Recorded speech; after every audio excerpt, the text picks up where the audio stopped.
Welcome to Small Business, Big Network, the podcast for small business owners who want big results from their networking. I'm Liz Drury, a freelance voiceover artist who knows that if you're not working, then networking could help. Chris McLoughlin is a financial advisor who's using networking to grow his business.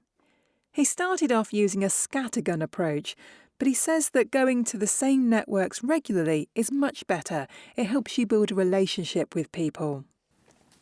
Thank you very much for being my guest on the podcast today, Chris. Thanks for inviting me, Liz. It's a pleasure. Now, you're a self-employed financial advisor, but I know that's not what you've always done. So tell me about your first career. Sure. So I guess I can take you back to a little bit before I actually entered the world of work. I'm from Liverpool originally, but I came to London in 2011 to study. I studied philosophy at university. And when I came to graduating, I had absolutely no idea what I wanted to do with my life. So whilst I was applying for graduate schemes, figuring out what path I was going to tread, I got a job in a bar, just working as a waiter, and then realised that the company I was working for also had a graduate scheme, and one thing led to another. Before I knew it, I was in the industry for 9 years. I was a general manager running bars and restaurants across central London. Yeah. Now, I guess working in a bar is a thing that a lot of students do, isn't it? But I imagine not that many then go on to actually work in that field. Absolutely. But funnily enough, whilst I was studying, I didn't have a job. I didn't have a part-time job. I managed to kind of get by on my student loans. So I was maybe the exception. There are plenty of students that just have the hospitality job whilst they're studying and then leave that behind. Whereas, for me, it was my first job basically was 21 out of university. Yeah. So what was it that attracted you to hospitality? Well, initially, it was the fact that it would help me to pay the bills. So it was absolutely it was necessity at the start. It wasn't a career that I thought would be using my strengths really. But I quickly found that I just got lucky to start off with. I had a fantastic manager when I was back when I was 21. I was working with a team that were my age as well. So we were working together, socialising together. I ended up moving in with colleagues that I was good friends with. So I just kind of fell into the whole lifestyle that comes with working in hospitality. And when you're in your early 20s, the late nights and the evenings don't matter so much when you've got a good friend group that are in the same situation. Yeah. But I guess when I was getting towards my late 20s and close to hitting 30, the late nights and the early mornings and the weekends were not as attractive as they were when I was younger, for sure. Yeah. Is that what made you switch careers? That was part of it, yes. Partly the work-life balance was just becoming untenable, really. Not just the regular shift patterns, sometimes working evenings, sometimes mornings, sometimes weekends. But also the long hours as well. I mean, COVID, particularly from like 2020 to 2022, was a really tough time in hospitality. Constantly battling with obviously the restrictions and then lifting restrictions, staff shortages, illness. It was just exhausting. And I think I kind of reached my limit eventually. So there were quite a lot of push factors that were, let's say, pushing me away from hospitality. At the same time, I was considering my career like where I saw myself in 5-10 years time. So if I take myself back to 2023, which is when I decided to switch industries, and I was thinking, okay, if I carry on down this path, the next step for me logically would be to move into maybe an area manager role, because I used to work for a chain, hospitality chain. And I thought, you know what, that's the natural progression path, but that would actually take me away from what I enjoy about my job. I mean, I might complain from time to time about having to work weekends, let's say, but the most fun I had and the most fulfilled I felt in my job was on like a busy Saturday when the atmosphere in the restaurant was fantastic, the music was great, the food was great, guests were happy, team were happy. That was what I enjoyed. What I didn't necessarily enjoy was everything that you have to do behind the scenes to provide that great experience. The stock taking, the health and safety, the HR issues, leading a team of 40 people from different countries, different ages, different walks of life. That was so the fact that I would have been leaving behind what I enjoyed about my job is ultimately being with people, being with the guests and being with my team and having a good time. Yeah. That was something I didn't want to leave behind. So you might think, okay, well, why choose to become a financial advisor then? How did you make that leap? Yes, how did you? Basically, in 2023, I was just in the process of figuring out my own finances, really. So at the start of 2023, I had moved to a new job. So I had been working in bars. Then I moved to work in a restaurant chain, partly thinking that the working hours are a bit nicer. The guest profile is a bit less rowdy sometimes, shall we say. And I had the time then to just figure out what I was doing with my finances. I'd had a couple of good years at work, had some savings that I built up, and I thought there's probably something better I can be doing with this money than just leaving it in my bank account earning like 0% interest. Yeah. So I started educating myself, and actually I started listening to a podcast by a financial advisor. It's called the Meaningful Money Podcast, made by a guy called Pete Matthews, and this was basically my gateway into the world of financial advice, and it kind of opened up my eyes to what the job of a financial advisor and a financial planner is. I thought that it was just, people come to you and say, I've got this pot of money and I'm earning quite well and I've got more money than I know what to do with. Tell me what I should do with it. And that's part of what a financial advisor does. But really, the core of it is building a relationship with someone and helping them to understand why are they, if they are maybe employed or if they've got a business, self-employed, what are you doing that for? Why are you working the 40 hours a week or 50 hours a week? It's not just so that you can have a number of pounds in the bank, because that's quite pointless. It should be so that you can live the life you want. Yeah. So helping people to understand what it is that they're working towards, what their goals are, especially if you've got a family, is it that I want to give my kids a great head start in life? For some people, it's, I'd love to pay off the mortgage early and then be able to travel more. Whatever it is, it's the job of a good financial planner should just be helping people to figure out really what it is that they want to work towards, what their goals are, and then just helping them to get there.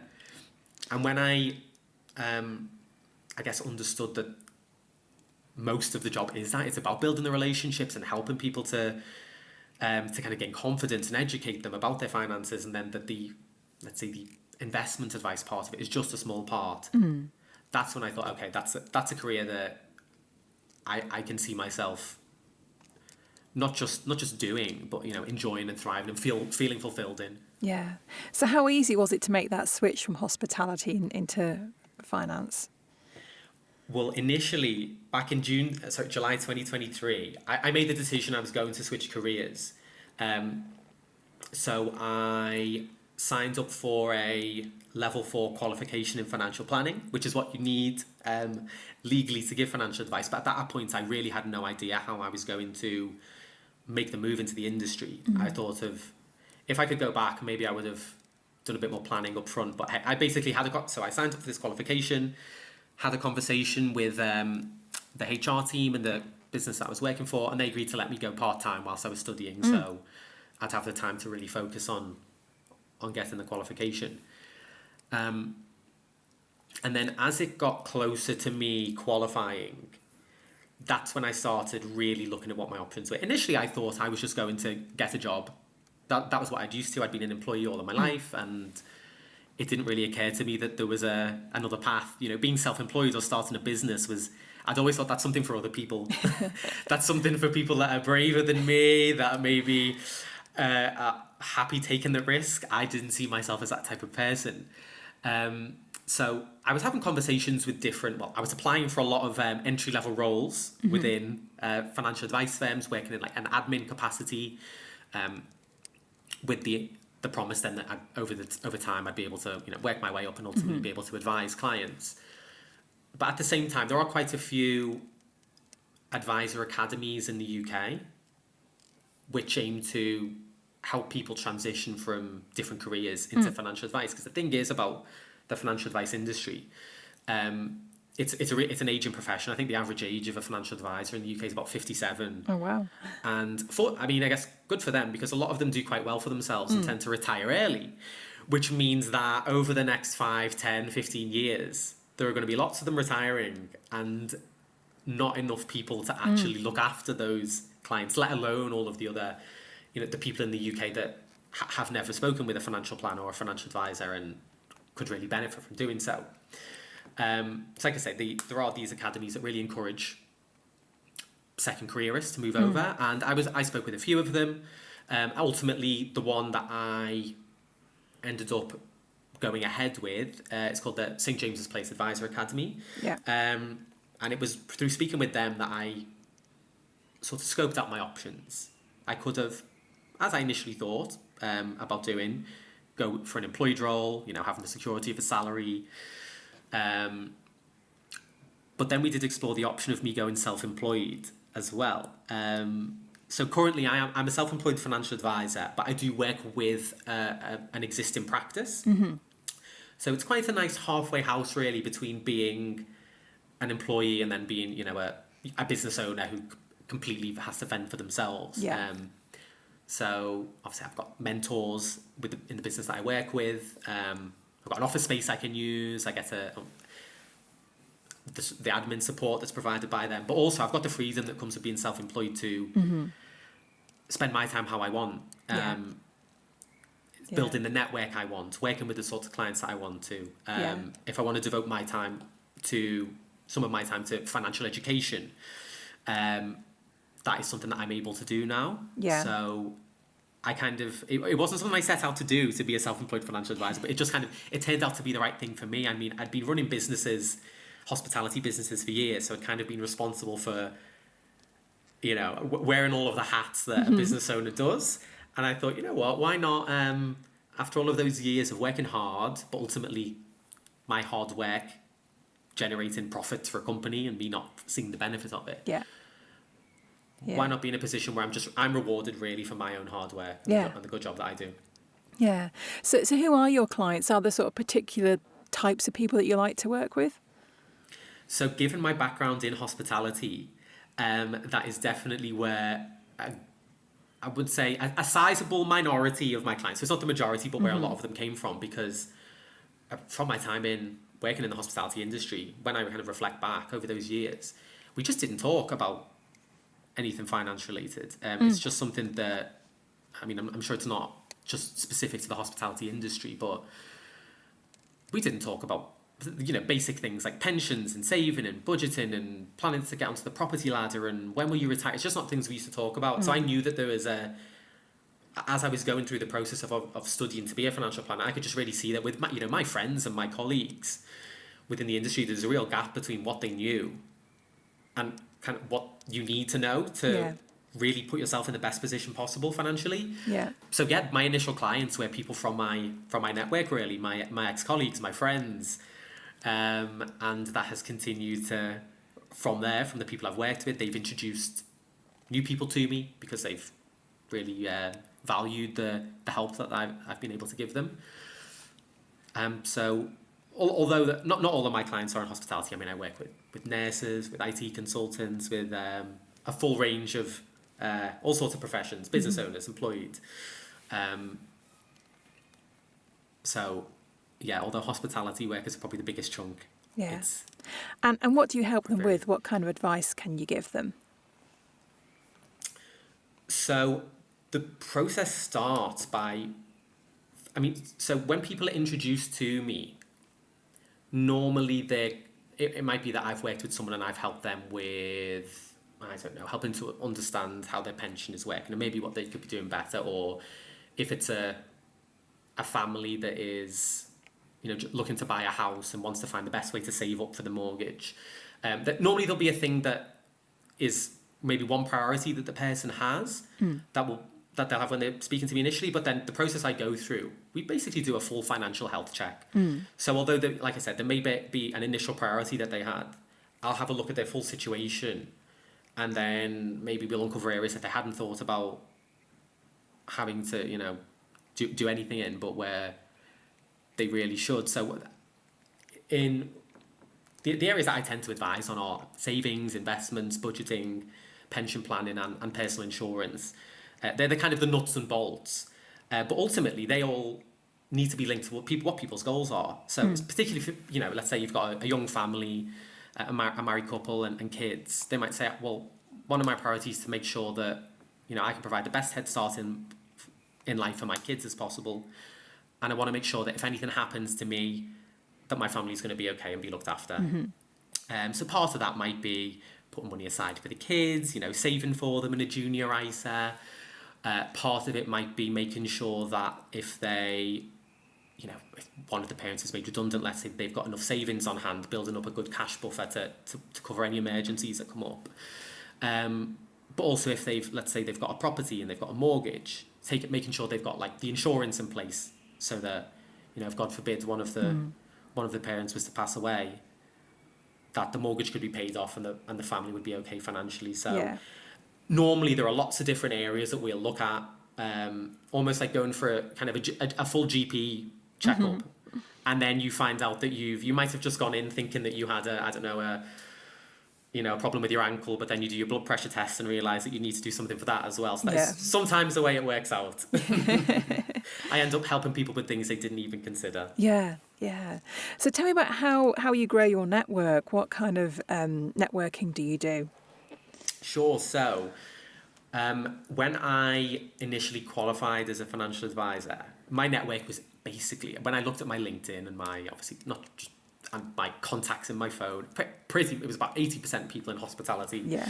And I realised, okay, that was good for me in terms of, I'd already decided that was the industry I wanted to, help in terms of taking them on as clients first of all. But I knew that I'd have to build my professional network. So I do a mix of in-person and online networking, really. I kind of threw myself into it, like I said, full steam, really. I was signing up to maybe 2-3 networking events a week. I was being quite maybe scattergun in my approach, just trying a bit of everything and then seeing what stuck. So started off with quite a few events with FSB, the Federation of Small Businesses. I became a member, and they run a mixture of online and in-person events, which I find quite handy, especially for the online ones. You can integrate them into your workday quite nicely, fit around any other commitments that you've got. Yeah.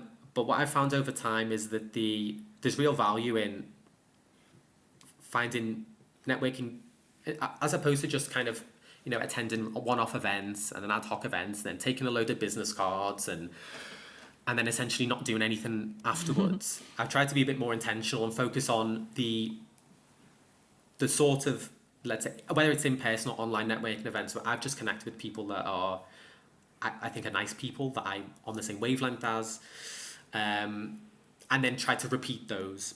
Yeah. So particularly in London, for instance, which is where I'm based, there is a government-funded body called Grow London Local, and they run a series of, they run 3 events every month, some like coffee mornings, a mixture of evening events as well.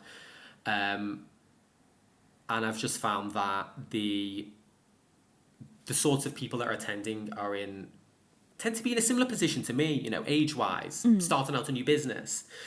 And they've been the ones where I've, by obviously attending regularly, you see the same faces as well. You build a relationship over time, and that is where, I guess, other opportunities have come from, I've found. Do you find that you get other financial advisors in the room? Honestly, less often than I would have expected. I'm actually part of an online networking community, I think is what you'd call it, called GRP Connections. So the founders are based in Swanage in south of the UK. I met one of the founders initially on an FSB online event, and he invited me to one of the online events for his network. And I think there are like 3 groups, and the other 2, I'm part of one of the groups. The other 2 each have 2 financial advisors, nominally members, but actually they're not the most prolific in terms of showing up for the online event. So I thought that there would be, okay, oh gosh, there's lots of competition here, other people doing what I do. But I found that actually